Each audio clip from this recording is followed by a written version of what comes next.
Bueno, con mucha efervescencia estamos promoviendo la candidatura de Yamandú Orsi en todo el país. Venimos de una gira larga que nos llevó por los departamentos de 33, Tacuarembó y La Valleja, hoy llegando a San José, impulsando nuestra lista 46 que ya participó de la pasada elección departamental con buen suceso por aquí. La encabezó en aquel momento Cecilia Marco a la Junta Departamental, obtuvimos en el entorno de los 1.200 votos, perdimos el edil ahí. Así que bueno, hoy sumamos nuestra presencia electoral.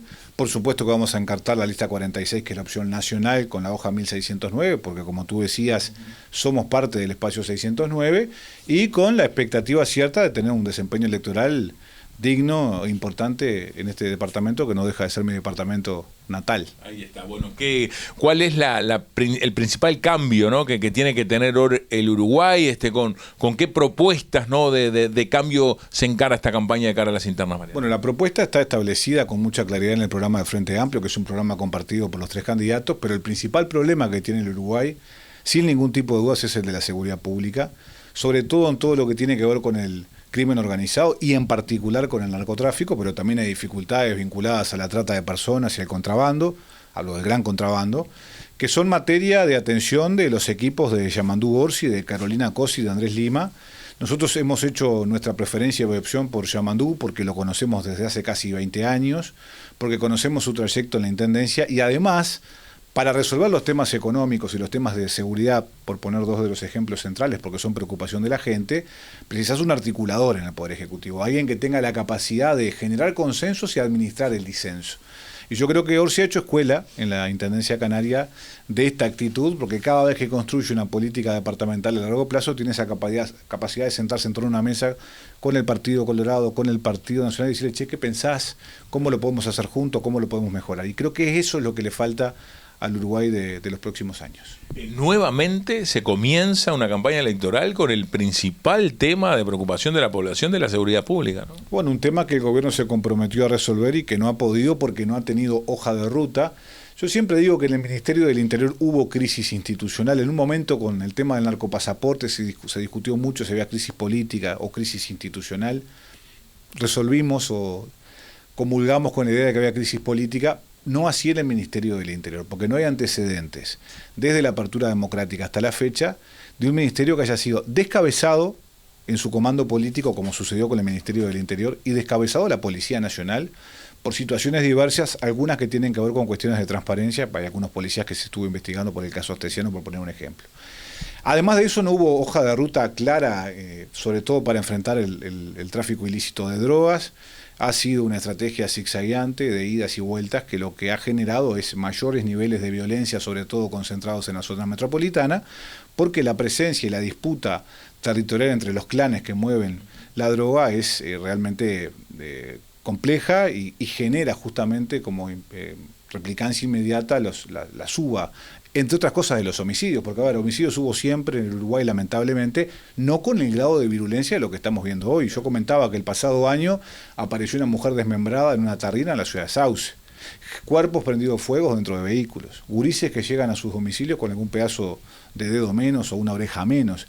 Esas son conductas nuevas vinculadas a los cambios que ha sufrido el crimen organizado en Uruguay, porque el Uruguay dejó de ser un país de tránsito de droga para transformarse en un país de tránsito, de acopio, y además en algunas zonas del país se están produciendo algunas drogas sintéticas. Eso cambia la lógica de funcionamiento del crimen organizado y el Uruguay tiene que tener foco puesto en esa realidad. Estamos a tiempo de ponerle coto, si no la cosa se puede agravar. Bueno, el Frente Amplio en su momento, y se interpretó con el Frente Amplio se escucha, uno de los principales temas, ¿no? que llevaron quizás a la derrota electoral fue este tema de la seguridad pública. ¿Qué propone diferente, ¿no? de cara a un futuro gobierno en esta temática? Yo creo que hay un desafío planteado para quien asuma el gobierno.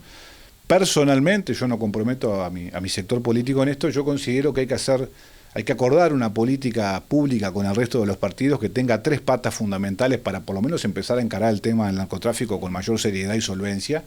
Uno tiene que ver con los recursos presupuestales que se votan, iniciado el gobierno, ahí tiene que haber una mayoría para tratar de fortalecer las capacidades económicas que nos permitan tener una policía mejor preparada en esta área concretamente, mejor armada, mejor equipada, con mayor infraestructura, con más cantidad de vehículos. Otra área tiene que ver con la cooperación regional y la coordinación con el resto de las policías del continente, de América del Sur fundamentalmente, y una tercera pata que tiene que ver con la inteligencia estratégica de Estado, que es una de las debilidades centrales que yo creo que ha tenido esta administración y que es absolutamente fundamental para golpear al narcotráfico donde le duele, que es en el bolsillo. ¿Dónde radica el poder del narco? En su poder económico. Entonces, bueno, creo que son algunos de los desafíos que tiene sin ningún tipo de dudas el próximo gobierno nacional, y yo creo que Yamandú está en condiciones de asumir el desafío. Bueno, hablamos en particular de este tema, pero a nivel general, ¿no? ¿Cómo está la elección interna? Una elección que quizás el Frente Amplio en otras oportunidades en esta instancia de elección interna no lograba llevar tantos votantes como quizás otros partidos, porque también no se define tanto más allá de que solo es la fórmula presidencial o el candidato a la presidencia. ¿Cómo se encara ese tema de que no sea obligatorio? Bueno, yo creo que lo que nosotros tenemos que transmitir, porque es parte de nuestra convicción, es que en la elección interna del Frente Amplio se define el próximo presidente de la República. No es nada tonto lo que estoy planteando, es una realidad que está sustentada, por ejemplo, en las últimas encuestas de los últimos 12 meses. Hay una realidad cierta de que el Frente puede ser gobierno. En el marco de esa interna, obviamente que aspiramos a votar mejor que la interna pasada, que el Frente multiplique su electorado, ¿por qué no cercano a los 400.000 votos? Y después la preferencia por uno u otro compañero. Yo creo que el Frente tiene una oferta electoral muy potente, los tres candidatos son muy buenos, nuestra opción, nuestra preferencia es con Yamandú, porque además sentimos, entendemos, palpamos en cada recorrida que Yamandú es el candidato que le gana a la opción que coloque la coalición, eventualmente si hay un balotaje. Vamos a hacer el esfuerzo para que esto se defina en el mes de octubre, pero en caso de que haya que ir a una segunda vuelta, yo creo que Yamandú es el candidato que les gana, y el Uruguay necesita transformaciones profundas, y esas transformaciones vienen de la mano del Frente Amplio, porque si ves hasta la cartelería que coloca Delgado, lo que promete es continuidad. Entonces, la ruptura con lo que hay hoy es la fuerza política, es el Frente Amplio con su programa y sus candidatos. ¿Cómo valorás lo que viene siendo este gobierno de coalición, ¿no? ¿Qué es lo que más criticás? ¿Cómo lo evaluás? Bueno, yo puedo criticar un montón de cosas, pero me quiero concentrar en algo que para los maragatos sé que es muy caro y los libertenses también, y que tiene que ver con las mejores tradiciones del Uruguay. El Uruguay siempre fue el país del consenso, el país de los grandes acuerdos, y este presidente, el doctor Lacalle, desde que se sentó en la torre ejecutiva, se ha encargado metódica y sistemáticamente de dinamitar los puentes con la oposición política que representa nada más ni nada menos que casi la mitad de la población. Es muy difícil consensuar políticas centrales para la vida de la República si tú no tenés diálogo con la otra mitad del país. Y tengo tres ejemplos claros: la pandemia, la ley de urgente consideración y la reforma de las jubilaciones y de las pensiones, donde hizo como que nos escuchaba, pero que en definitiva cuando pasás raya hizo lo que le pareció, y está muy bien porque la gente lo legitimó con su voto para que gobierne, pero es complicado gobernar de espalda a la mitad de la población nacional. Yo creo que lo que garantiza el Frente Amplio y Yamandú Orsi desde el Poder Ejecutivo es justamente lo contrario, tratar de unificar a todas las sensibilidades detrás de un proyecto, de un gobierno de unidad nacional que represente, por supuesto que a los que los votamos, pero también a quienes no lo han votado o no lo han preferido. Ahí está. A nivel parlamentario, ¿no? Hay muchos temas que quedaron pendientes, que quizás entendés que se tienen que impulsar y que en este gobierno no se impulsan. Seguramente haya muchos, pero a mí hay uno que me preocupa porque soy uno de los impulsores, que es la ley de financiamiento de los partidos políticos, que hicimos un gran esfuerzo para generar mayores niveles de información, mayores niveles de transparencia y dotar de mayores garantías a la política, para que no sea contaminada eventualmente por estos temas que estamos hablando. Logramos el acuerdo de los 7 partidos políticos representados en la Cámara de Diputados, con dificultades, con matices, hasta con enojos, pero logramos la media sanción del proyecto, y ahora ese proyecto duerme en el Senado de la República porque el Partido Nacional tiene cambios, modificaciones y opiniones que podría haber dado hace 4 años atrás, y este proyecto se podría haber sancionado y empezado a aplicar ahora en la elección interna de junio. Creo que es una señal que la gente está reclamando, y la política con mayúscula tiene que escuchar a la gente. Ahí está. Bueno, qué mensaje, qué reflexión de lo que fue este anuncio sobre la salud del expresidente Mujica, ¿no? Imagino que todos los integrantes de este espacio 609 especialmente estuvieron un poco golpeados, ¿no? con esta noticia. Bueno, nosotros estamos administrando el impacto de la noticia. Yo estuve ayer en la conferencia con Pepe, había estado la semana anterior conversando de otros temas con él. Por supuesto que humanamente nos duele, nos conmueve, nos angustia, pero también el viejo ha tenido esa capacidad de salir fortalecido espiritualmente de una situación angustiosa y a redoblar la apuesta. porque él sale de esa conferencia de prensa diciéndole a los jóvenes que tienen que transformar la bronca en esperanza. Y a quienes militamos con responsabilidades institucionales a que no hay lugar ni para el cansancio ni para el desgano, que la gente nos necesita a su lado, que hay que recorrer el país y llevar el mensaje de esperanza del Frente Amplio. Y es lo que estamos haciendo hoy en el departamento de San José, a horas de esa conferencia de prensa, tratando de estar a la altura del primero entre todos nosotros, que es Pepe Mujica. ¿Cómo se vislumbra hacia el futuro, ¿no? La renovación de esos liderazgos en un MPP que ha sido, no sé, muy dependiente, ¿no? De todo lo que es las afirmaciones públicas y demás, muchas veces de Mujica. Hay liderazgos en la actividad política que son insustituibles.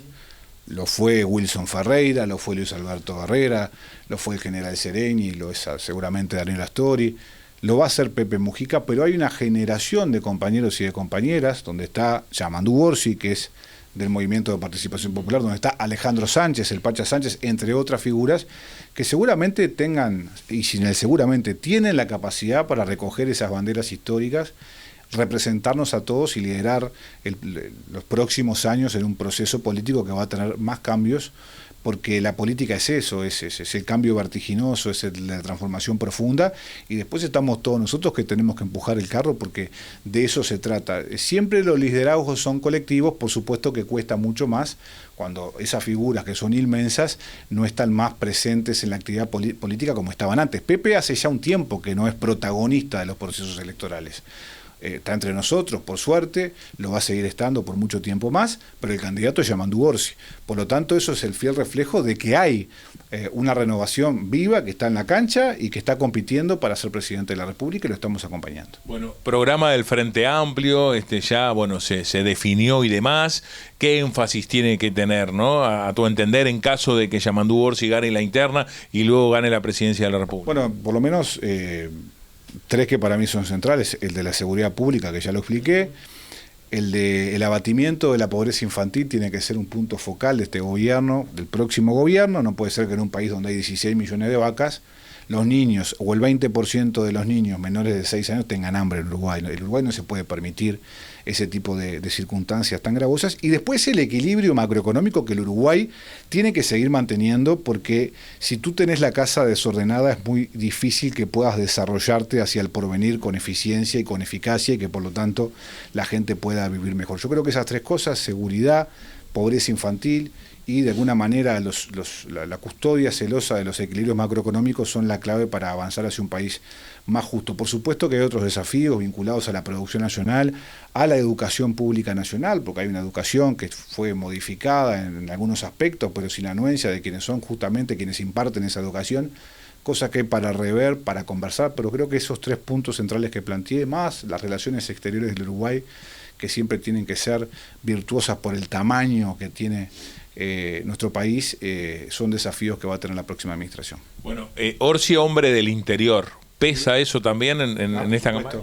Por supuesto que pesa que sea una persona del interior del país, del interior profundo, que conozca la realidad del interior, valga la redundancia, pero yo creo que el frente que tú nombrabas hace un rato, el Frente Te Escucha, creo que fue un acierto, porque eso es parte del proceso de autocrítica del Frente Amplio, porque una de las cosas que nos pasó en los 15 años de gobierno fue que nosotros de alguna manera laceramos el vínculo con el electorado del interior, con nuestros compañeros.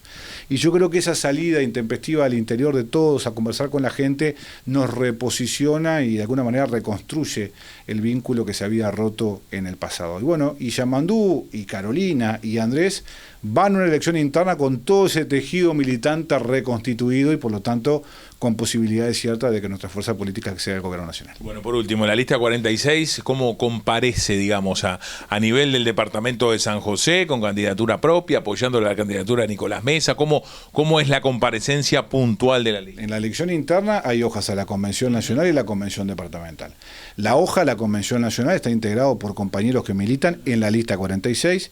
Nuestra dirección nacional ha resuelto que yo encabece la lista en los 19 departamentos del país, y el resto de los candidatos son de cada departamento. Los que están en San José son oriundos de San José, mayormente de Ciudad del Plata, y en los otros lugares exactamente lo mismo. A nivel departamental votamos la hoja 1609, que es la expresión departamental hacia la convención local, que es la del espacio 609, que seguramente encabece Nicolás Mesa. Y después, políticamente, por supuesto, como parte del espacio 609, respaldamos el trabajo que viene haciendo de muy buena manera el diputado Nicolás Mesa. De cara a octubre. De cara a octubre vamos a votar 609, como ha sido siempre. Nosotros votamos nuestra lista en la elección interna, porque se puede acumular. En octubre votamos 609, que es la lista madre, y en la elección departamental, cuando se elijan intendentes y juntas departamentales, volvemos a presentar nuestra lista 46, porque podés acordar en su lema con el Movimiento de Participación Popular.